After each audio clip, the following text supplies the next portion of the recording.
오늘 우리가 읽었던 이 본문의 기적 이야기는요, 예수님이 이 땅에 계실 때 첫 번째로 행하신 기적인 동시에 아주 로맨틱한, 우리말로는 낭만적인 기적입니다.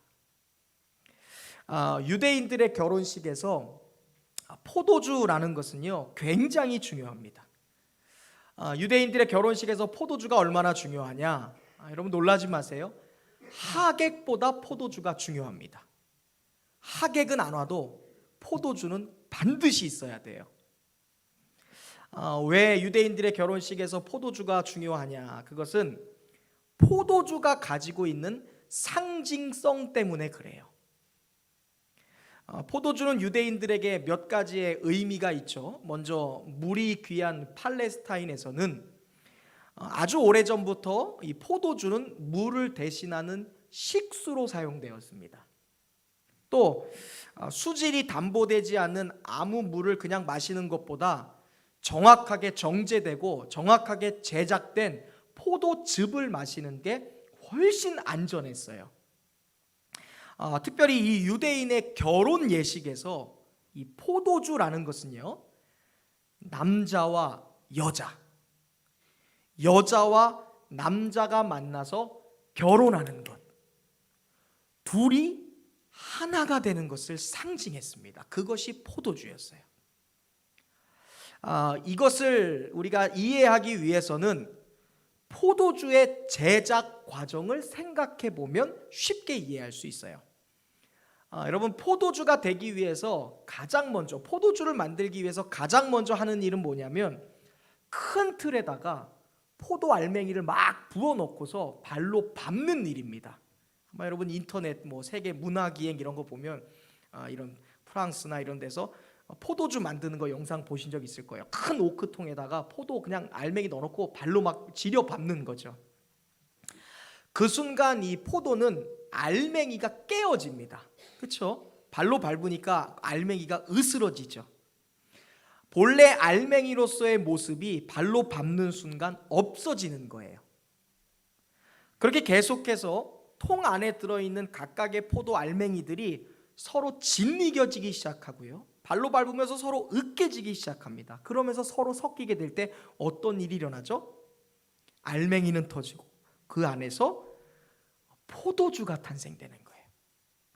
생각해 보세요. 포도 한 알맹이의 가격과 비교할 수 없는 엄청난 가치를 가진 포도주가 탄생되는 거예요. 포도주와 포도 알맹이 한 알, 가치를 비교할 수 있어요? 아니죠.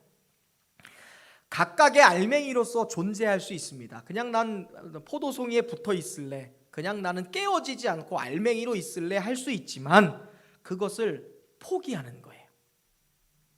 포도 줄기에서 떨어지고요, 큰 통 속에서 서로 짓이겨지고 서로가 으껴질 때 포도주라는 더 큰 가치를 가진 존재가 되는 것. 유대인들은 일찍이 이 원리를 결혼이라는 것에 부여했습니다. 남자와 여자 각각의 서로 다른 존재가 만나서 마치 포도 알맹이가 통 속에서 으껴지듯이 남편은 아내를 위해, 또 아내는 남편을 위해 자기 자신을 포기하고 내려놓는 거예요. 자기 자신을 포기하고 내려놓을 때 서로가 서로에게 으껴지기 시작하고 서로가 서로에게 짓이겨지기 시작합니다. 나라는 존재는 사라지는 거예요. 나라는 그 틀은 깨어지는 거지만 둘이서 하나가 되는 거예요. 그 가정이 탄생하는 것이 꼭 포도주가 탄생하는 것과 똑같아요. 이러한 유대인의 결혼식에서는요, 비로소 둘이 하나가 되는, 남자와 여자가 하나가 되는 공동체, 가정이 탄생되는 거예요. 그래서 그 가정이 탄생되는 원리를 포도주의 제작 과정의 원리와 동일시하게 여겨서 유대인들에게 있어서 이 포도주라는 것은 결혼 예식에서 너무나 중요한 것이 되었습니다. 가정이 탄생하는 것이 포도주와 만들어지는 것과 똑같아요. 그래서 결국 이 유대인의 결혼 예식이라는 것은 둘이 하나가 되는 과정이니까 우리나라처럼 1시간, 2시간 안에 대충 딱 해버리고 끝나는 행사가 아니에요. 둘이 하나가 되는 특별한 가치인 가정이 탄생되는 날이니까 이것은 말 그대로 잔치예요. 얼마나 기쁜 날인지 모릅니다. 결혼 예식이 시작되면요, 제일 먼저 하는 것이 새롭게 탄생되는 가정을 상징하는 이 천막, 후퍼라는 천막을 결혼식의 딱 가운데다가 세웁니다. 그러면 이 후퍼라는 천막 아래에 신랑 신부가 딱 위치하게 되죠. 그리고 앞에서 주례사를 하는 랍비가 이 후퍼 천막 안에 신랑 신부와 함께 들어갑니다. 그러면 이 랍비가 주례를 해요. 하나님께서 짝지어준 것을 사람이 나눌 수 없다. 태초의 가정의 탄생에 대한 이런 설교 같은 걸 하게 되죠. 그리고 랍비가 여러 가지 축사를 해요. 여기 보시면 이렇게 긴 스토를 하고 있는 게 이제 랍비, 유대인 랍비인데, 축사, 축복의 이야기를 한 다음에 그 다음에 이 케도심이라는 이벤트를 해요. 케도심이 뭐냐면, 축사를 마친 랍비가 남자와 여자가 하나가 되는, 둘이 하나가 되는 것을 상징하는 이 포도주라는 것 있죠. 이 포도주를 가지고 건배사를 하는 거예요. 축사를. 여러분, 이제 이 새로운 가정이 마치 포도 알맹이가 서로 으깨지고 짓이겨져서 포도주라는 가치를 만드시, 여기 전혀 다르게 20년을 30년을 각자로 살아왔던 남녀가 만나서 하나가 되는 놀라운 축복이 이 시간 시작됩니다. 자, 이 놀라운 한 가정의 탄생을 축복하며 결혼을 상징하고 부부가 하나가 되는 것을 상징하는 포도주를 들고 축배를 외칩시다. 딱 이렇게 하는 거예요. 이게 케도심이에요. 축배. 한잔하자 이겁니다. 이거예요. 자, 그리고 나서 이 주례와 축사와 또 케도심을 마친 이 랍비는 그 잔을 들고 신랑 신부와 함께 마시는 거예요. 자, 여기에서 끝나지 않고 그 다음 결혼식에 참석했던 하객 중에 이 신랑 신부를 축복할 사람이 있으면 또 축사를 해요. 일어나서 선생님 저도 한마디 하겠습니다. 일어나는 거예요. 그때 손에는 뭘 들고 있어요? 포도주를 들어요. 왜냐하면 축사를 한 뒤에 케도심을 해야 되거든요. 그리고 신랑 신부에게 뭐 집안의 어른이나 부모님들이 축복의 메시지를 하고서, 자, 우리 이 둘의 하나가 되는 것을 상징하는 포도주로 축배를 듭시다. 딱 이렇게 하는 거예요. 케도심.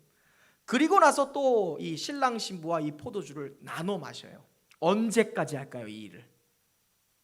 더 이상 하객 중에 축사할 내용이 떨어질 때까지 계속 반복되는 거예요.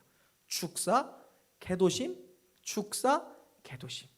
축복하고 둘이 하나가 되는 포도주로 함께 마시고 하는 것, 그런 일들이 계속 반복되게 됩니다. 그래서 이 유대인의 결혼식을 가보면 신랑 신부와 하객들이 이 축사와 케도심을 계속 반복하면서 계속 포도주를 마시는 진풍경이 벌어진다고 합니다.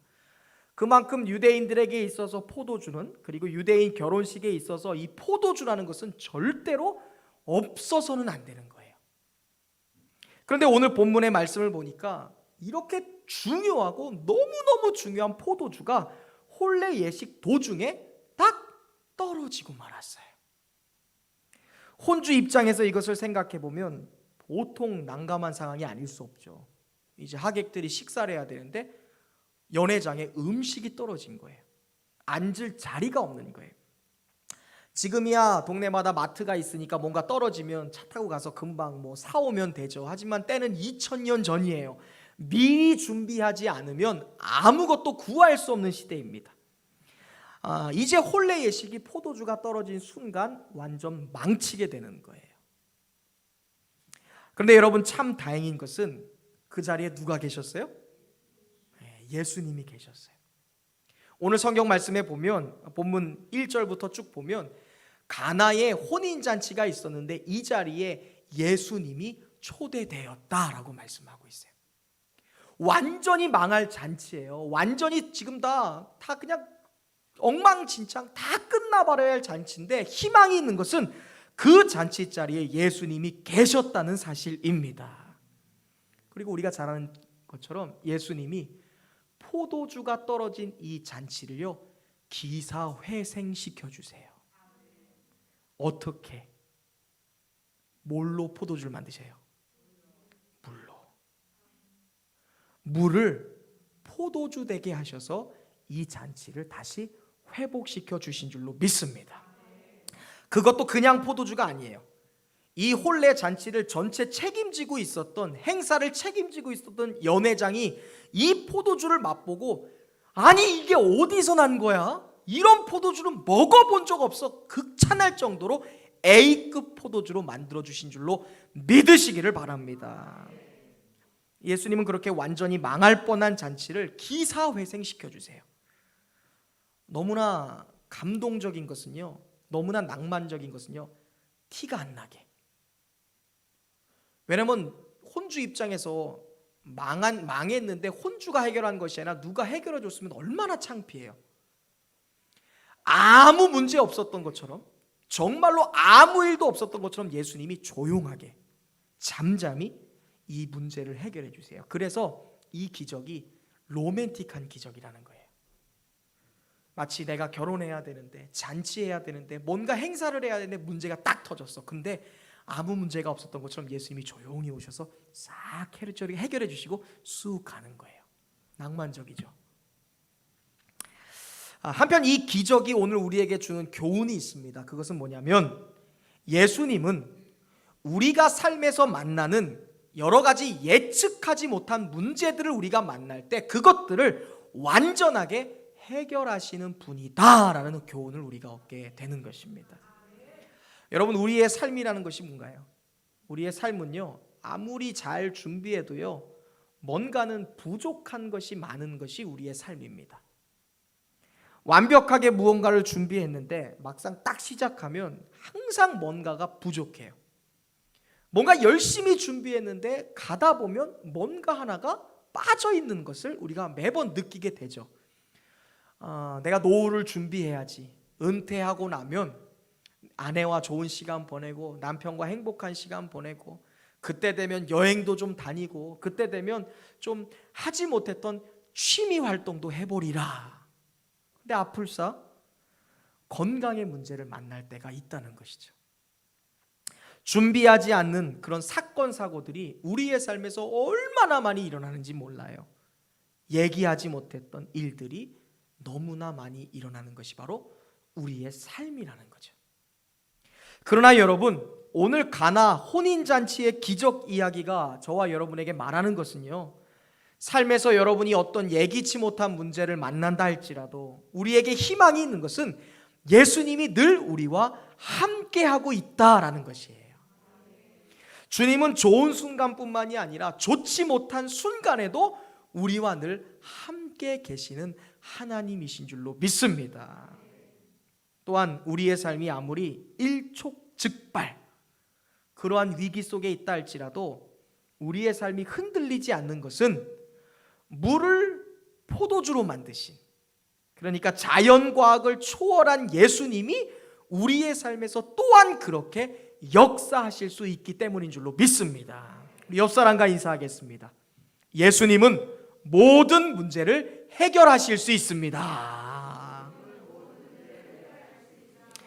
예수님은 자연과학을 초월하시는 분입니다. 한 번 더, 예수님은 당신의 문제를 해결하십니다. 할렐루야. 이렇듯 가나 혼인잔치의 기적이라는 것은요, 지금 여러분이 고백한 것처럼 예수님은 모든 문제를 해결하신다. 예수님은 내가 알 수 없는 자연과학을 초월하여 기적을 일으키신다. 그분은 오늘도 가나 혼인잔치에서 일으키신 기적을 나의 삶에서도 일으키십니다. 이것을 분명하게 인식할 때 그곳에서부터 가나 혼인잔치의 기적은 시작되는 거예요.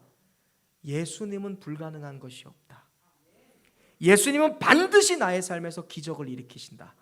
이 인식으로부터 기적은 시작되는 거예요. 오늘 본문 3절 말씀을 여러분 보시면요, 이 포도주가 떨어진 일촉즉발의 위기 속에서 예수님의 육신의 어머니, 모친이었던 마리아가 그 문제를 예수님 앞에 가지고 왔던 이야기가 다음과 같이 기록되어 있습니다. 함께 읽어볼게요. 시작. 포도주가 떨어진지라 예수의 어머니가 예수에게 이르되 저들에게 포도주가 없다니. 지금 상황이 이제 떠올려져야 돼요. 혼주들이 포도주 떨어졌다는 소식을 듣고 지금 난리가 난 거예요. 그것을 아마 잔치에 함께 참여했던 예수님의 어머니도 들었겠죠, 어깨너머로. 자, 이런 상황이 되면 어떻게 해야 돼요, 여러분? 포도주가 떨어졌으면 연회를 전체 책임지고 있는 연회장에 가서 얘기해야 될 거 아니에요? 연회장님 뭐 하는 거예요? 음식 관리를 어떻게 했길래 포도주가 떨어지면 결혼식 어떻게 갑니까 이거? 아니면 수소문해서 동네 뛰어다니면서 포도주를 찾아와야죠. 그런데요, 이상하리만큼 예수님의 어머니는요, 이 문제를 예수님에게 와서 얘기하는 거예요. 야! 포도주가 떨어졌대. 어떡하니? 이 잔치 망하게 생겼어. 저들에게 포도주가 없대.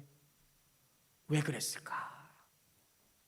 예수님이 그리고 어머니가 여기저기 참견하는 거, 남의 일 참견하는 거 좋아하시는 분이라서 예수님에게 이야기한 걸까? 아니면 뱃사람 출신들이었던 예수님의 제자들이 초대도 안 했는데 예수님 따라서 잔치에 와서 포도주 고래고래 먹어서 너희들 때문에 포도주 떨어지는 거니까 네가 선생이니까, 네가 스승이니까, 네가 보스니까 책임져. 이래서 예수님에게 얘기한 걸까요? 정답은요, 아닙니다, 여러분. 틀렸습니다.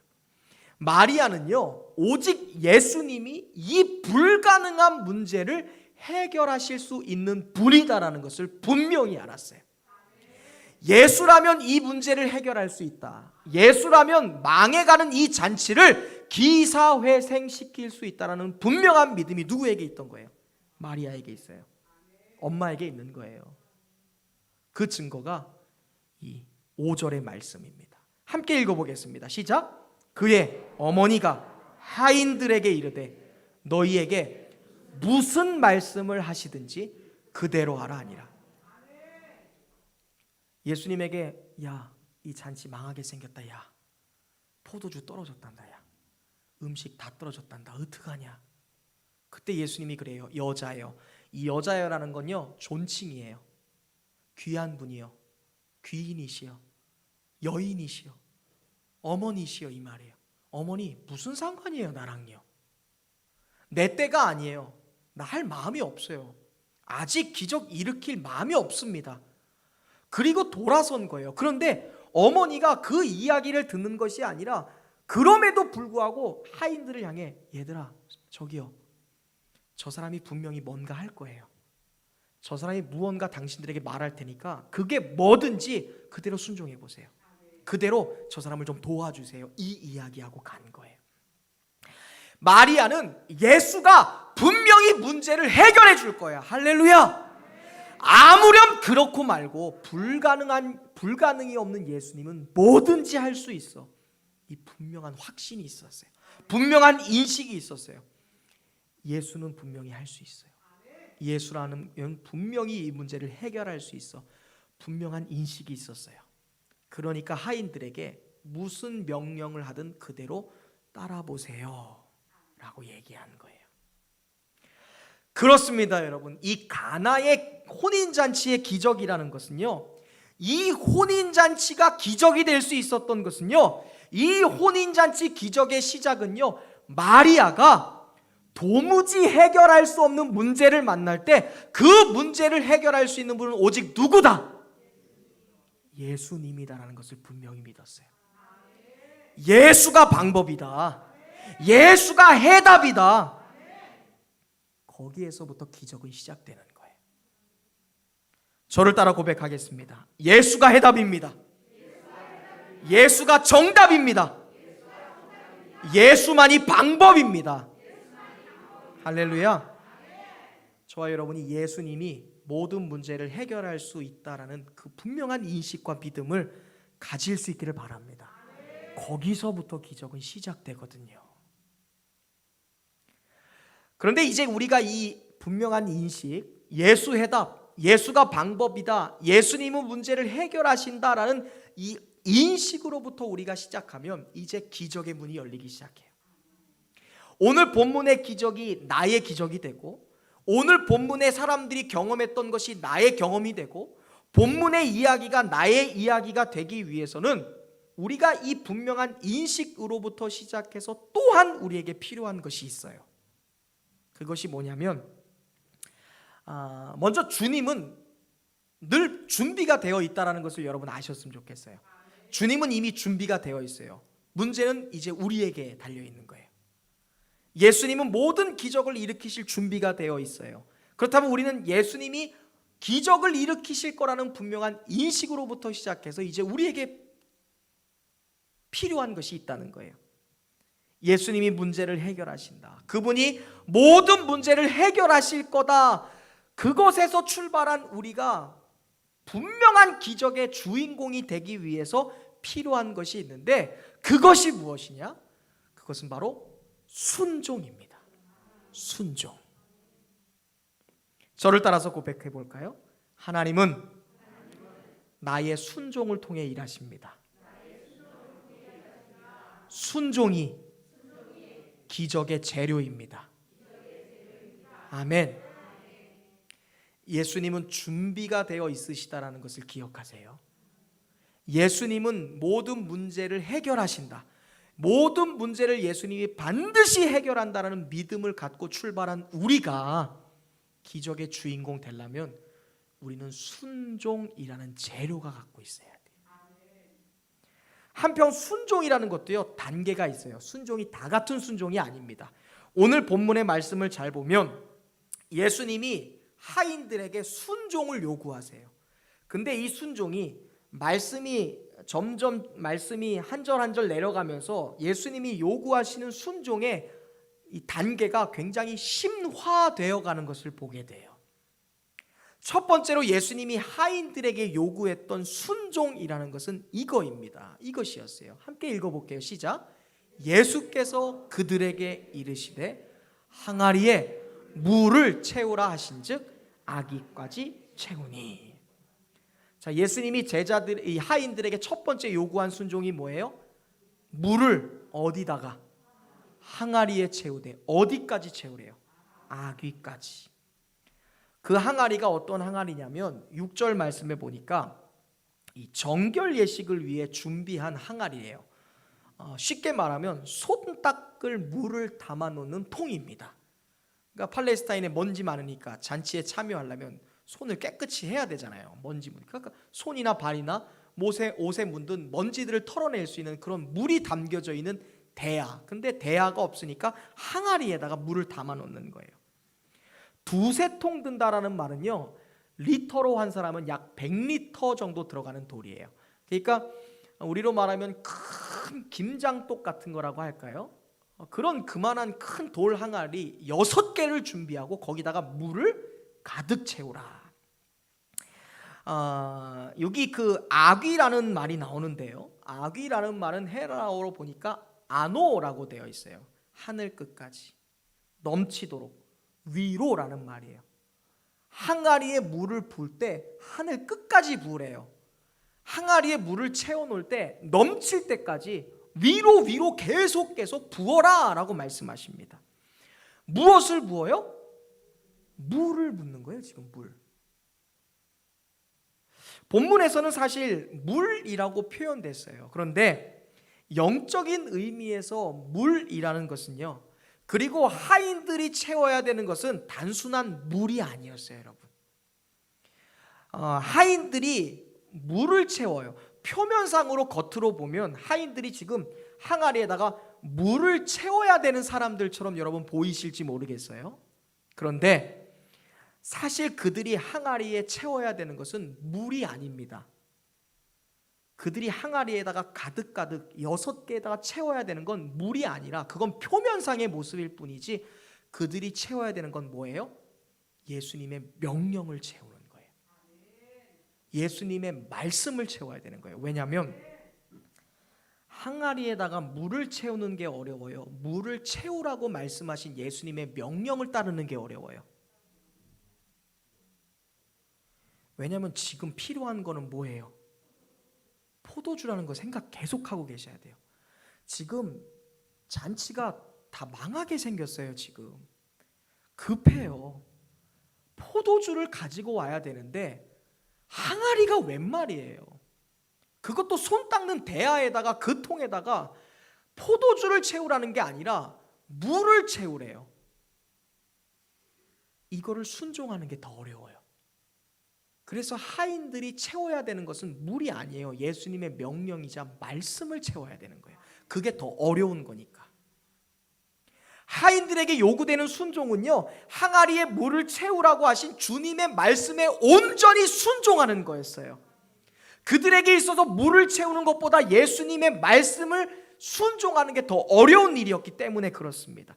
지금 절실히 필요한 건 포도주예요. 근데 웬 항아리 타령? 지금 모자른 건 포도주인데 웬 물을 찾아? 웬 항아리? 한시가 급한데 어디 가서 저 통을 채울 물을 구해오나.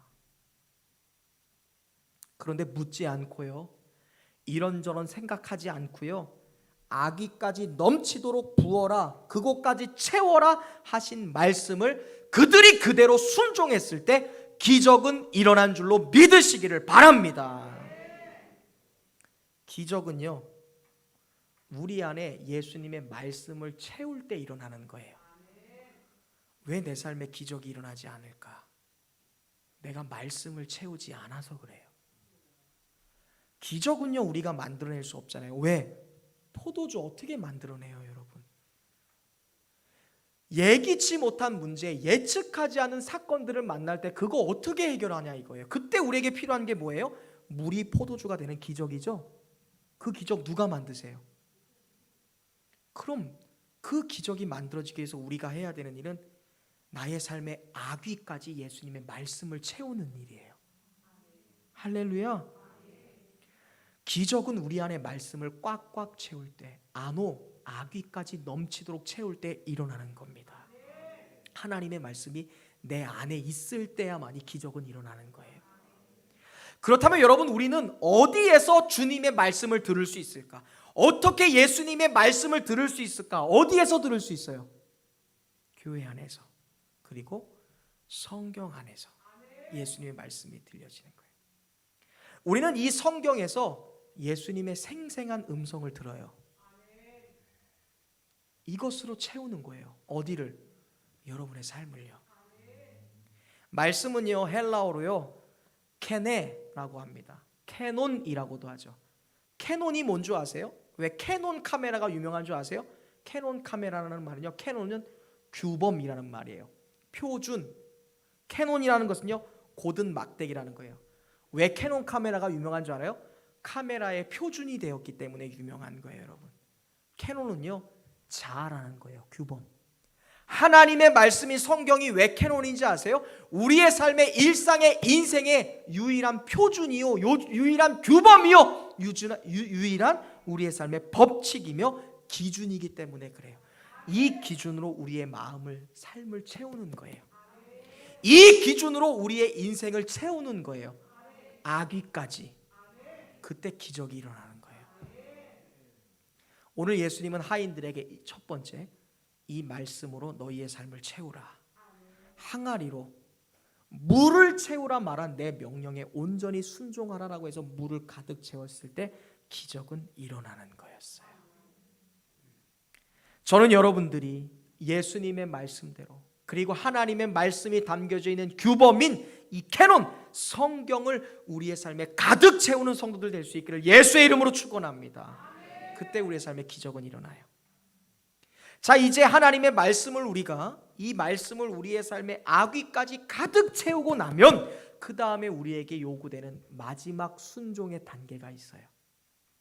첫 번째, 예수님은 기적을 일으키신다라는 것을 인식하고 그 인식으로부터 출발해서 이 말씀 성경을 내 안에 가득 채우는 순종이 필요하고요. 그 다음 우리에게 필요한 순종이 있는데, 그것은 바로 예수님이 하신 말씀, 예수님의 생생한 음성인 성경 말씀을 내가 근거로 행동해 보는 거예요. 우리 옆 사람과 인사하겠습니다. 말씀대로 행동해 봅시다. 들었으면 반응해 봅시다. 한 번 더, 말씀대로 모험해 봅시다. 자, 기적이 나의 삶의 실제가 되려면 이 말씀을 어떻게 해보라고요? 그대로 행동해 보라고요. 반응해 보라고요. 예수님 말씀에 반응하는 것, 성경 말씀에 반응하여 행동하는 게 왜 중요하냐면, 예수님은 예수님의 말씀을 듣고 그 말씀을 마음과 삶에 새기고 그 말씀대로 행동하고 반응하는 사람, 그의 행동을 재료로 기적을 일으키시는 분이기 때문에 그래요. 하인들은 예수님의 말씀을 듣고 아귀까지 예수님의 말씀을 꽉꽉 채웠어요. 물을 채우라 하신 것, 물로 상징되는 예수님의 명령으로 그대로 채운 거예요. 끝까지 순종하는 거예요. 따지지 않았어요. 왜 채워야 합니까? 묻지 않았다는 거예요. 대단한 순종입니다. 그런데 사실 이것은요, 대단한 순종이지만 동시에 다소 소극적인 순종이에요. 왜냐하면 그 다음에 진짜 배기가 기다리고 있기 때문에 그래요. 예수님은 이곳에서 한 걸음 더 나아가 8절에서 이제는 행동해봐, 들었으면 반응해보라고, 채웠으면 그것으로 너희들이 모험해봐, 이렇게 요구하세요. 진짜 배기 순종이에요. 기적에 8분응선이 채우는 걸로 넘었으면 이걸 딱 넘어야 기적이 그 순간 일어나는 거예요. 8절 한번 같이 읽어볼까요? 시작. 이제는 떠서 연회장에게 갖다 주라 하시매. 이곳에서 굉장히 많은 사람들이 못합니다. 삐걱거려요. 연회장에게 갖다 주라라고 행동을 요구하기 때문에 그래요. 왜냐하면 생각해 보세요. 아직 뭐예요? 왜 물이에요 이게?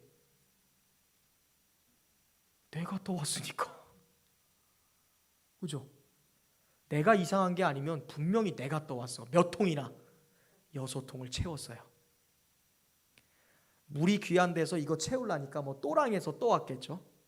강물 아무거나 흙탕물 떠왔을지 모르겠어요. 왜냐하면 포도주를 갖고 와라 한 게 아니라 물을 갖고 와라 한 거니까 그 통에 들어가는 물은 손 닦을 물이어야 되니까 깨끗한 물이 어디 있어요? 빗물 받아놓은 거 갖고 왔을 수도 있잖아요. 옆집에서 저기 죄송한데 물 좀 빌려주세요 하고서 옆집에 있던 도랑아리에 있는 물 퍼와서 일단 채웠잖아요. 뭘로? 물로. 반드시 물이에요. 내가 떠왔으니까 분명히 물이에요. 그런데 예수님은 그 물을 가지고 누구에게 갖다 주래요? 잔치의 총책임자인 연회장에게 갖다 주래요. 내 직장에서 나의 목을 잡고 있는 사람이야. 무슨 말인지 아시겠어요? 내가 직장에서 잘리고 계속 직장 생활을 할 수 있는지 그 키를 잡고 있는 연회장이에요. 포도주입니다 하면서 갖다 주래요. 분명히 글씨죠 이거. 글씨잖아요. 책 안에 담겨져 있는 글자잖아요. 맞잖아요. 글자잖아요. 글씨잖아요. 여러분 이 글씨 읽으세요? 안 읽으세요? 글씨 요즘 쓰세요? 안 쓰세요? 통독하시는 분들 필사. 어떤 분은 달달 외우시는 분도 있어요. 글씨잖아요.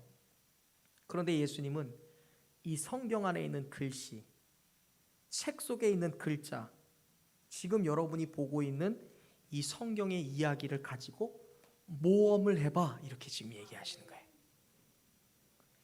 야 김순절 권사야, 이 글씨 읽지만 말고 쓸지 말고 갖고 가라고, 모험해보라고. 박미서 집사야, 이게 책이 아니라 이거 가지고 한번 행동해봐. 홍우표 집사야, 주일날 올 때만 갖고 오지 말고 너의 삶에 일거수일투족, 네가 24시간 보낼 때 이거 가지고 한번 반응해봐, 이렇게 얘기하시는 거예요. 내가 미쳤나? 아니 무슨 말씀이에요 지금? 연회장에게 이 물을 가져다 주었다가는 뺨 맞을지 몰라요. 물이잖아요. 글씨잖아요. 글자잖아요. 내가 떠온 거잖아요. 내가 이상한 게 아니면, 그리고 저분이 정상이라면 이게 물이라는 것은 누가 봐도 알아요. 내가 떠왔으니까. 근데 그 물을 가져다 주래요. 연회장에게요. 포도주라고 하면서요. 정작 그랬다가는요, 그나마 어렵게 얻은 직장에서 잘릴지 몰라요. 내가 잘리면 가족들은 어떻게 해요? 오늘 지금까지 일한 거 받지도 못하고 빈털터리로 쫓겨날지 몰라요. 그런데 여러분, 놀라운 것은요, 이 하인들은요, 이 말씀대로, 이 성경대로 예수님의 말씀에 의지하여 모험을 시작했다라고 성경은 말씀하고 있어요. 할렐루야. 반응했어요. 행동했어요. 그들이 어떻게 합니까? 뒤에만 읽어볼게요. 시작. 갖다 주었더니. 이걸 글자로만 아는 게 아니라 모험해 본 거예요. 물인데 포도주라고 갖다 주라고 한 예수님의 말씀에 반응한 거예요. 그래서 행동했어요. 실제로 그들이 물을 연회장에게 갖다 주었어요. 그 결과가 무엇인가? 그들이 매 맞았어요? 그들이 직장에서 잘렸나요? 그들이 사람들 앞에서 우스운 꼴 당했나요? 천만에요. 9절 말씀 읽어보시기 바랍니다. 시작. 연회장은 물로 된 포도주를 맛보고도 어디서 났는지 알지 못하되 물떠온 하인들은 알더라. 물로 포도주가 된 줄로 믿습니다. 왜냐하면 10절에 이런 말이 있어요. 연회장이 신랑을 불러 말하는 거예요. 야, 사람마다 질 좋은 포도주를 먼저 내고 사람들 술 취했을 때, 개념이 없을 때, 술 취해서 이럴 때 싸구려 포도주 보통 내주는데 너는 어디서 이 좋은 포도주를 남겨두어서 다 취한데 잔치 다 끝나가는데 이 A급 포도주를 어디서 가지고 왔냐. 할렐루야. 연회장이 포도주를 몰라요? 매일같이 잔치를 집례하는 사람이 이게 물인지 포도주인지 모를까요? 분명한 것은 포도주를 극찬하고 있는 연회장의 모습을 통해 그들이 가져다 준 것은 물에서 시작되었지만 이들이 이 물을 예수님의 말씀에 의지하여 연회장에게 갖다 주라고 해서 순종하고 행동했을 때 그들이 행동하는 그 순간 물이 뭘로 바뀐 거예요? 할렐루야. 그들이 반응하고 행동할 때 기적이 실제가 되었다는 거예요. 물이었는데 고작 성경의 그냥 이야기, 글자였는데 이 글자를 의지해서 내가 모험했더니 이 안에 담겨있는 기적이 나의 이야기가 되었다는 거예요. 인류 역사상 인간이 얼마나 하늘을 날고 싶어 했나요? I believe I can fly. 하늘을 날고 싶은 인간. 인간은 수세기 동안 새를 보고 나비와 잠자리를 보고 비행 이론이라는 것을 만들었어요. 비행기가 만들어진 100년밖에 안 됐어요. 그런데 비행 이론이라는 것은요 500년, 600년 전에도 존재했어요. 아, 이렇게 비행기가 날 수 있겠구나. 갈릴레오. 모든 사람들이 비행기의 원리를 다 이미 5, 600년 전부터 만들어놨어요. 그런데 인간은요 난 적이 없어요. 그러나 연구만 할 뿐이었고 이론은 이론으로만 불과했고 상상은 상상으로만 불과했어요. 그런데 여러분, 그 수백 수천 년의 인류 역사의 최고의 상상으로만 이루어졌던 그 상상이 어떻게 현실이 된 줄 아세요? 1903년 노스 캐롤라이나 그곳에서 라이트라는 이름을 가진 형제가 이 이론이라는 것에, 이 상상이라는 것에 자기의 목숨을 걸고 모험을 시작했어요. 수백 년 동안 이론, 글자에 불과했던 비행 이론에 자신의 몸을 싣는 모험을 한 거예요. 그 순간 여러분, 인류는 최초로 12초를 날았습니다. 여러분, 비행기 어떻게 타신 줄 아세요? 비행기 하나님 만드신 거 아니잖아요. 비행기 여러분이 만드셨어요? 인간이 어떻게 하늘을 날 수 있을까? 이 최초의 비행이라는 것은요 라이트 형제의 행동이 만들어낸 결과예요. 이론이 아니에요, 여러분. 모험이에요. 상상이 아니에요. 행동의 결과입니다. 기적은요 글자로만 남겨 있어서는 안 돼요. 기적은요 지식으로만 아는 게 아니에요. 이 지식과 정보와 이 내용이 내 삶에서 실제로 모험되어질 때 기적은 일어나는 것을 믿으시기를 주님의 이름으로 축원합니다.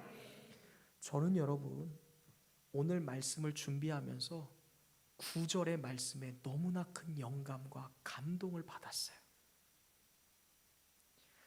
연회장은 물로 만들어진 포도주를 실제로 맛보고도 그 포도주가 어떻게 생겨난지를 알지 못했어요.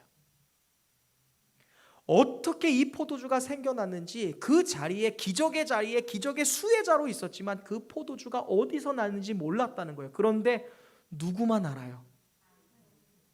물을 떠온 하인들, 예수님의 말씀을 자신의 삶에 꽉꽉 채웠던 그 사람들, 그리고 그 말씀에 의지하여 그 말씀을 믿고서 그대로 순종하고 모험하고 반응했던 사람들, 그 사람들은 이 놀라운 포도주가 어떻게 만들어졌는지, 물이 어떻게 포도주가 될 수 있었는지를 그들만 알게 되었다.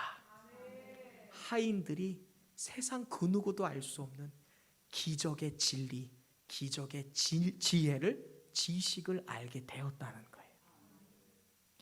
뭘 압니까? 예수님의 말씀을 나의 삶의 아기까지 채우고 그 말씀을 의지해서 실제로 내가 반응하면 예수님과 함께 나는 기적을 만들어내는 사람이 될 수 있다라는 그 지식을 얻게 된 거예요. 기적은 내가 예수님의 말씀에 의지해서 반응할 때 일어날 수 있다. 그 기적이 뭐예요? 예측하지 못한 문제, 나의 삶이 송두리째 망가질 것 같은 그러한 위기를 물로 포도주로 만드는 기적은 지금 내가 한 것처럼 예수님의 말씀을 가지고 그 말씀으로 내 삶을 채우고 그 말씀으로 모험하고 반응할 때 물이 포도주가 되는 기적이 일어날 수 있다는 것을 이 하인들만 알게 된 거예요. 놀라운 건 이전까지 이 하인들은요 그냥 하인이었습니다. 둘로스, 종이에요. 남이 가라면 가고 하라면 하고 나가라면 나가야 돼요.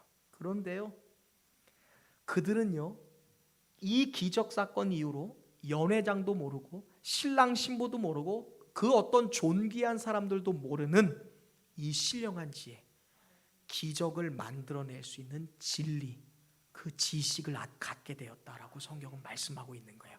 물 떠온 하인들은 어떻게 기적이 일어나는지를 알게 되었다. 물 떠와서 순종하고 반응한 하인들은 기적을 만들어내는 방법을 터득하게 되었다. 과연 이 사람들은 이 사건 이후로 어떻게 되었을까? 성경은 기록하지 않아요. 그런데 저는 분명히 확신해요. 이 사람들은 잔치집에 포도주가 떨어지는 일촉즉발의 그러한 위기를 만날 때마다 이 사건을 떠올렸을 거예요. 그리고 지식, 그 지혜를 떠올렸을 거예요. 그래, 분명히 망할 뻔한, 분명히 엉망진창 될 뻔한 잔치, 내가 그 잔치 가운데 예수님의 말씀을 내 마음에 채우고 그 말씀으로 물동이를 채우고 그 말씀을 의지해서 실제로 행동하고 반응했을 때 내가 주님과 함께 기적을 만들어냈었지. 그 지식을 떠올리고 삶에서 만나는 예기치 못한 문제를 만날 때마다 그들은 계속 예수님과 함께 기적을 만들어내며 살았을 거예요. 사랑하는 여러분, 우리의 삶에는요 늘 예기치 못한 문제들이 일어납니다. 반드시 일어나요. 아니 김문일 형제가 암에 걸릴지 누가 알았어요?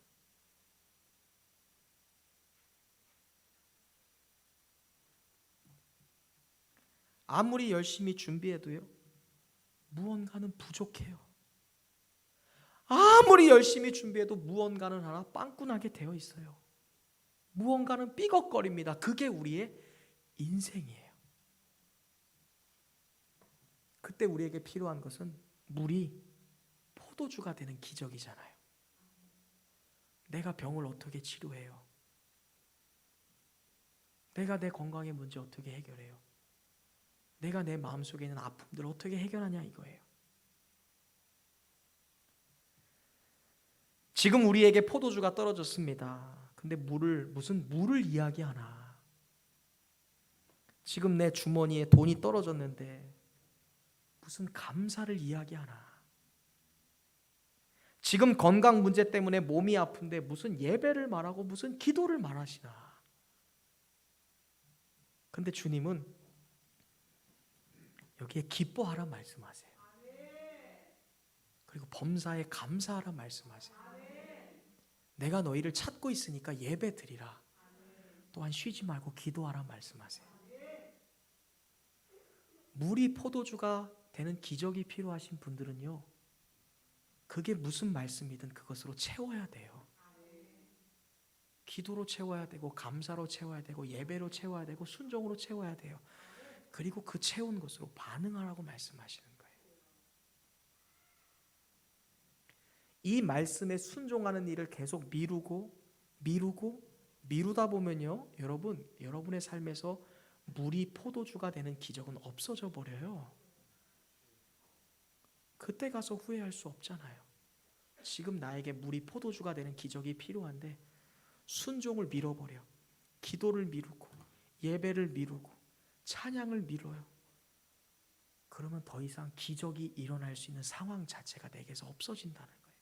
그래서 지금 당장 순종해야 돼. 무슨 말씀을 하든 어떤 이야기를 하시든 여러분 순종하는 여러분 되시길 주님의 이름으로 축원합니다.